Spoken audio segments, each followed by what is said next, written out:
I can remember like it was yesterday. It was May of 2007. I was driving home. Funny thing is, as a kid growing up on the Northeast in San Antonio, I went to Kirby and we used to play Kitty Hawk, but I had no idea where the school was. But as I was driving home, right at the Kitty Hawk exit, I looked to my right. I saw the backside of the school. And the Lord said, "You'll plant your church in the cafetorium of Kitty Hawk Middle School." I drove home and I wrote it down. You know, that's before cell phones could take notes. I drove home, I wrote it down, and I went to Luke 4:18. I went to Matthew 16, and literally, I unpacked that. Literally unpacked it. Let me just say this too. This is also very interesting. I had just preached out of Luke 4:18 and Matthew 16 at a youth conference for my friend Pastor Warren Beamer. So the word about the rock was sitting in my belly, and the Lord said, "You'll start a church." About a week later, he told me that. But that's how it began. At least that was the inception in my spirit, that I was going to be a pastor of a church called The Rock Fellowship. We saw gold dust. It was literally plastered on our faces, on our hands. We saw feathers. We saw the supernatural. It was crazy. I remember one specific time though at Kitty Hawk where there was a lady doing the worship who I believe she was going deaf in one ear. She was going deaf in an ear and she couldn't hear. But during the worship, we prayed for her and God popped open her hearing during the service. I've never seen as many young people come together for a united vision. It was strangers coming together with one common goal in mind, and the things that we saw, the family that we built, the stories that we mended. It was such an organic but amazing time. We went from 202 people to the first service to 55 people in the building the next service, and then that was day one. And for the next 5 years, we literally were like the tribe of Israel. We were, setting up camp. Had sticky gum under the seats. The bathrooms were outside. Mosquitoes everywhere. Dried up ketchup everywhere. And, the stage would be black. Sometimes, the district forgot to turn on the air and we're in there hot. Let me tell you something. God met us almost instantaneously. We saw miracles, signs, and wonders, not just wrought through our hands, but more so they were happening during worship. It was crazy. We saw the supernatural break out. A lot of us didn't know who we were.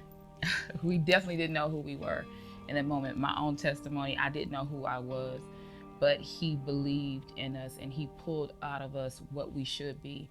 And Kitty Hawk was the infancy and genesis, just not for a church, but for us individually. And I mean, man, what an incredible move of God. And as I reflect on those times, there are times now where I miss certain moments.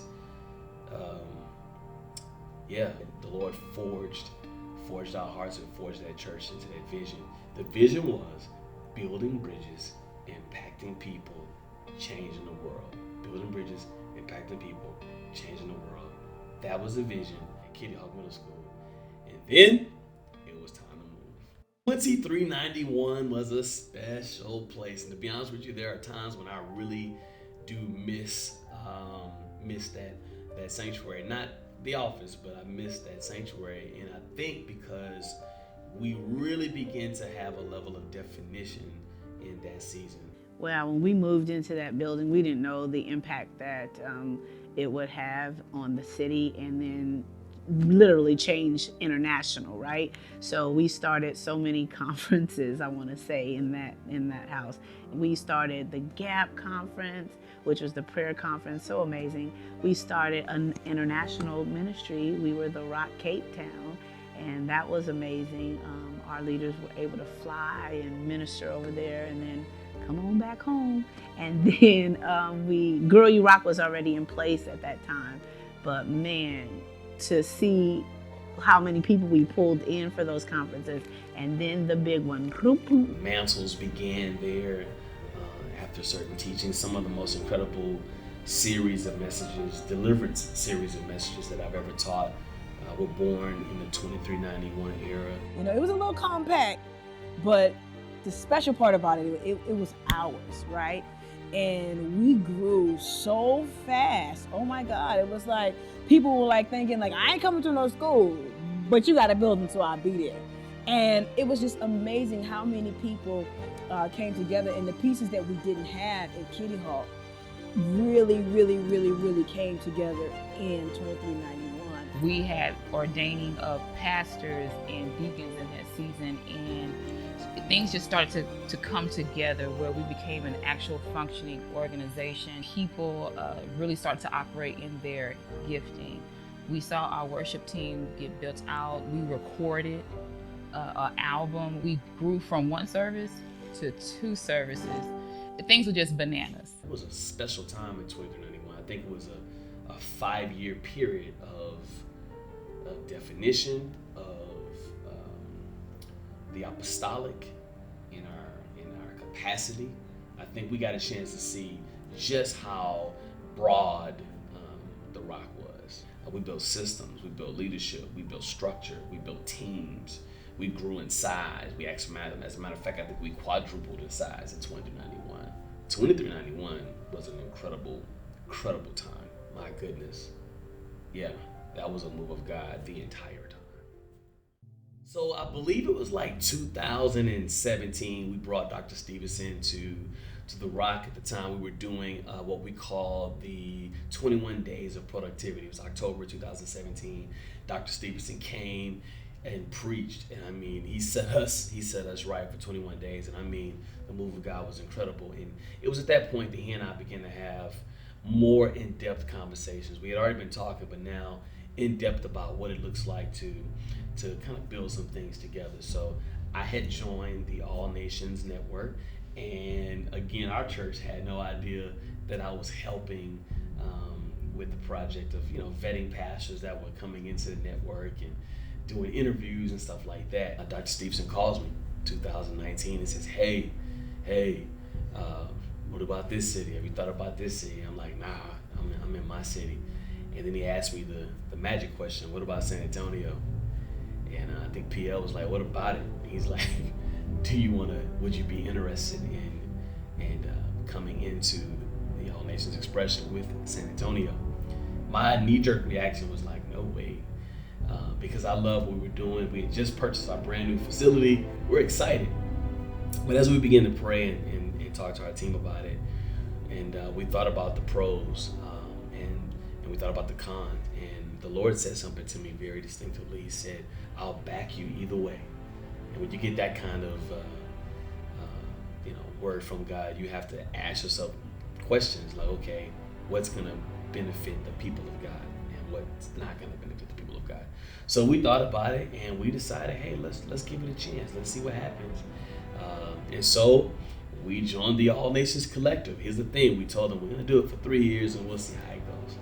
And so we came into it. They announced us. Some of you were there. It was a big deal. People were celebrating, clapping. And because I had been around and ministered to several of the campuses, they already knew me. I was already family. But it was exciting to connect with so many incredible gifts.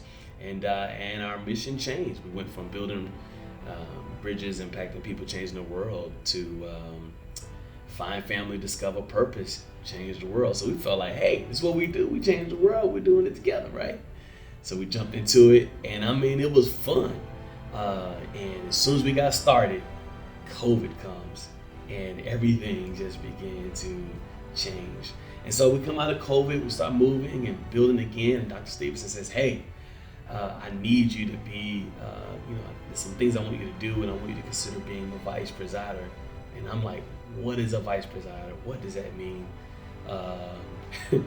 No one gave me any context, but I knew it meant helping facilitate his vision. And so I did that to the best of my ability. And I got a chance to work with some of the most incredibly gifted, talented, passionate church planters that I've ever worked with before. So this past October, I took some time to really think. I had been working so hard all year long, myself, our team, but I definitely was working hard. So the Lord really led me into this quick season of just meditation and time of seclusion, begin to seek the face of the Lord about the future. What's down the pipeline for us in 2023? What does it look like?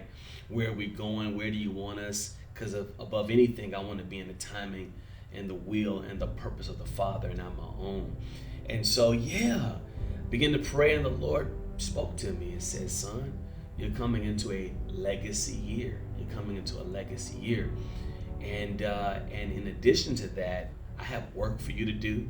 I have work for that expression. She's not dead, she's yet alive. And in 2023, you will be the rock.